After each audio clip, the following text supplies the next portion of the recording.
nítorí rògbòdìyàn tó wáyé níbẹ̀ gómìnà ti ọjà mandate pa ńlọrin.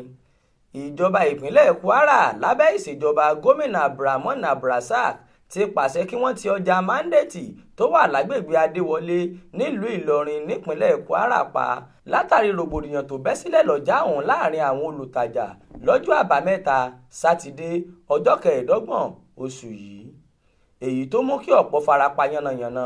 Gómìnà ti wá pàṣẹ pé kí wọ́n ti ọjà náà pa títí di ọjọ́ Ajé Monday ọ̀sẹ̀ tó ń bọ̀.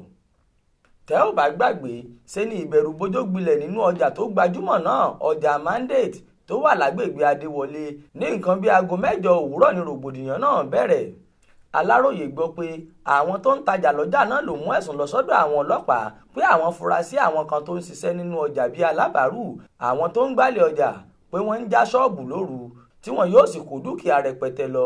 Èyí ló mú kí àwọn ọlọ́pàá lọ sínú ọjà náà lọ́jọ́ àbámẹ́ta sátidé ọ̀sẹ̀ yìí tí wọ́n sì kó gbogbo àwọn afurasí tó wà nínú ọjà náà lọ sí àgọ́ wọn. Ọ̀pọ̀ àwọn tí wọ́n kó yìí ló jẹ́ Haúsá, làwọn Haúsá ẹgbẹ́ wọn bá fárígá pé dandan ni kí àwọn ọlọ́pàá ju àwọn èèyàn wọn sílẹ̀. Èyí ló mú kí àwọn ọlọ́pàá bẹ̀rẹ̀ sí ní yin afẹ́fẹ́ tajútajú ní rògbòdìyàn bá bẹ́ sílẹ̀, gbogbo àwọn èrò ọjà sì ń sásàlà fẹ́mi wọn. Bẹ́ẹ̀ làwọn oníṣọ́ọ̀bù bẹ̀rẹ̀ sí ní ti ṣọ́ọ̀bù wọn pa. Gbogbo àwọn onímọ́tò tó ń gba òpópónà Fásitì Àlèkímọ́ Gèrè Álímì lọ sí Mandate ló bẹ̀rẹ̀ sí ní lórí padà.